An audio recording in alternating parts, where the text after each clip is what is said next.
Assalamualaikum warahmatullahi wabarakatuh. Halo, apa kabar anak-anak solih-solihah? Semoga semua dalam kondisi sehat dan tetap semangat dalam belajar. Mari kita awali dengan berdoa agar kalian dimudahkan dalam belajar dan mendapatkan ilmu yang bermanfaat. Bismillahirrahmanirrahim. Rabbi zidni ilman nafi'a warzuqni fahman. Kali ini kita akan belajar materi pelajaran 2, mengenal kitab-kitab Allah Subhanahu wa Ta'ala. Sebelum lanjut, yuk di like dan subscribe dulu ya bagi yang belum subscribe. Anak-anak hebat, sebagai umat muslim tentunya kita harus beriman kepada kitab-kitab Allah, karena hal tersebut termasuk ke dalam rukun iman yang ketiga. Iman kepada kitab Allah artinya meyakini sepenuh hati bahwa Allah Subhanahu wa Ta'ala telah menurunkan kitab kepada nabi atau rasul yang berisi wahyu untuk disampaikan kepada seluruh umat manusia, yang tujuannya adalah untuk kebahagiaan umat manusia di dunia dan akhirat.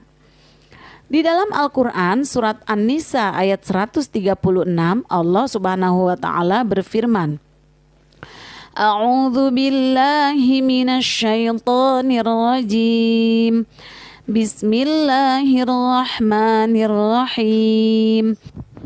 Ya ayyuhalladzina amanu billahi wa rasulihi wal kitab alladzi nazzala ala rasulihi wal kitab alladzi anzala min qabl wa may yakfur billahi wa malaikatihi wa kutubihi wa rusulihi wal yaumil akhir faqad dhalla dhalalan ba'ida.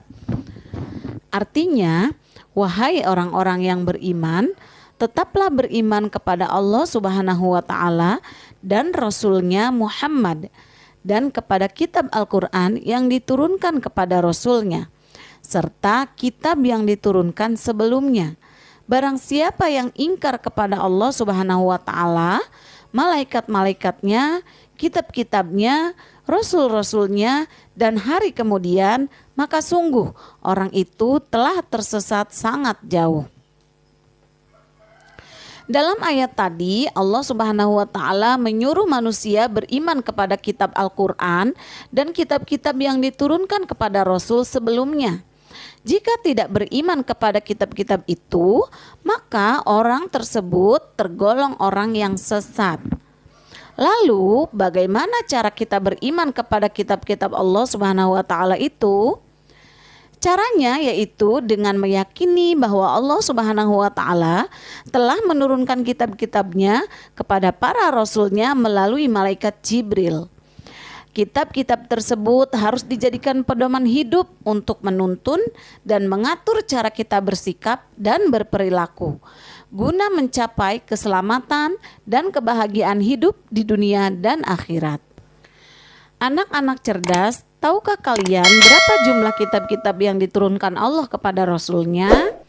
Ya, betul. Allah menurunkan 4 kitab suci serta beberapa suhuf yang diberikan kepada Nabi dan Rasul yang berbeda zaman dan umatnya. Anak-anak tahu tidak sih perbedaan antara kitab dan suhuf? Kalian harus tahu loh perbedaannya. Perbedaan antara kitab dan suhuf adalah sebagai berikut. Jika suhuf adalah wahyu Allah Subhanahu wa taala yang disampaikan kepada para rasul, tetapi masih berupa lembaran-lembaran yang terpisah dan isinya pun sangat simpel. Sedangkan kitab, wahyu Allah Subhanahu wa taala yang disampaikan kepada para rasul sudah berbentuk buku atau kitab, dan isi kitab lebih lengkap jika dibandingkan dengan isi suhuf. Semua kitab suci dan suhuf tersebut diturunkan oleh Allah kepada para nabi dan rasul untuk dijadikan sumber kebenaran dan petunjuk untuk memperoleh keselamatan dan kebahagiaan dunia dan akhirat. Adapun kitab-kitab suci yang Allah turunkan adalah sebagai berikut. Pertama, kitab Taurat. Kitab Taurat adalah salah satu kitab suci yang diwahyukan oleh Allah Subhanahu wa taala kepada Nabi Musa alaihi salam untuk menjadi petunjuk dan bimbingan baginya dan bagi Bani Israel umatnya. Kitab Taurat ini diturunkan kurang lebih pada abad 12 sebelum Masehi di daerah Israel dan Mesir, tepatnya di atas Bukit Tursina atau Gunung Sinai.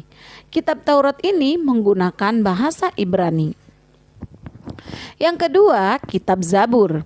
Kitab Zabur diturunkan kepada Nabi Daud alaihi salam ketika beliau menduduki tahta sebagai raja Bani Israel pada abad 10 sebelum Masehi di tanah Kanaan. Yang ketiga, kitab Injil. Kitab Injil diturunkan kepada Nabi Isa alaihi salam pada sekitar abad 1 Masehi di daerah Yerusalem. Dalam bahasa Yunani, Injil berarti kabar selamat, pelajaran yang baru, atau kabar gembira. Kitab Injil yang asli memuat keterangan-keterangan yang benar dan nyata, yaitu perintah-perintah Allah Subhanahu wa taala agar manusia mengesahkan dan tidak menyekutukannya dengan suatu apapun. Ada pula yang menjelaskan bahwa di dalam kitab Injil ini terdapat keterangan bahwa di akhir zaman akan lahir nabi terakhir dan penutup para nabi dan rasul, yaitu bernama Ahmad atau Nabi Muhammad SAW. Yang terakhir atau yang keempat adalah kitab Al-Quran. Kitab Al-Quran mulai diturunkan kepada Nabi Muhammad SAW pada abad ke-6 Masehi di kota Mekah. Peristiwa turunnya ayat Al-Quran atau dikenal dengan Nuzulul Quran terjadi pertama kali ketika Nabi Muhammad SAW sedang menyendiri di Gua Hiro, Mekah. Turunnya Al-Quran menandai awal diangkatnya Nabi Muhammad SAW sebagai Rasulullah atau utusan Allah pada saat usia beliau genap 40 tahun. Al-Quran terdiri dari 114 surat, terbagi dalam 30 juz dan 6.236 ayat. Ada juga yang menyebutnya sebanyak 6.666 ayat. Al-Quran diwahyukan secara berangsur-angsur selama 22 tahun, 2 bulan, dan 22 hari. Al-Quran menyempurnakan seluruh hukum-hukum Allah Subhanahu wa taala yang terdapat dalam kitab-kitab yang diturunkan sebelumnya. Ia diturunkan untuk seluruh umat manusia sebagai rahmat bagi alam semesta atau disebut juga dengan rahmatan lil alamin. Anak-anak hebat, perlu kalian ketahui bahwa Al-Quran memiliki beberapa keistimewaan dibandingkan dengan kitab-kitab lainnya. Adapun keistimewaan kitab suci Al-Quran antara lain sebagai berikut. Pertama, Al-Quran sebagai petunjuk dan rahmat bagi orang-orang yang beriman dan bertakwa.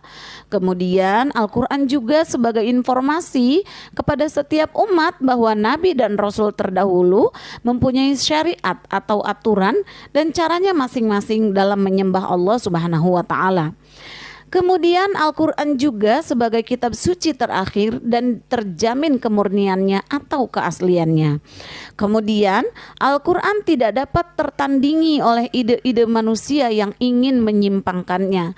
Dan yang terakhir, membaca dan mempelajari isi Al-Quran merupakan ibadah. Anak-anak solih-solihah, kitab Allah Subhanahu wa Ta'ala adalah petunjuk dalam kehidupan, petunjuk kepada manusia untuk bersikap atau berperilaku. Bagi orang yang beriman kepada kitab-kitab Allah, ia akan melakukan perilaku mulia, baik perilaku mulia kepada Allah Subhanahu wa Ta'ala, misalnya melaksanakan sholat 5 waktu tepat pada waktunya, berdoa memohon hanya kepada Allah Subhanahu wa Ta'ala, serta melaksanakan segala perintahnya dan menjauhi larangannya.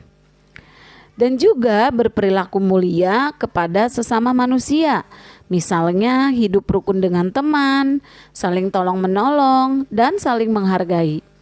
Kemudian orang yang beriman pada kitab Allah juga akan berperilaku mulia kepada hewan, misalnya memelihara hewan peliharaan dengan baik dan tidak menyiksa hewan.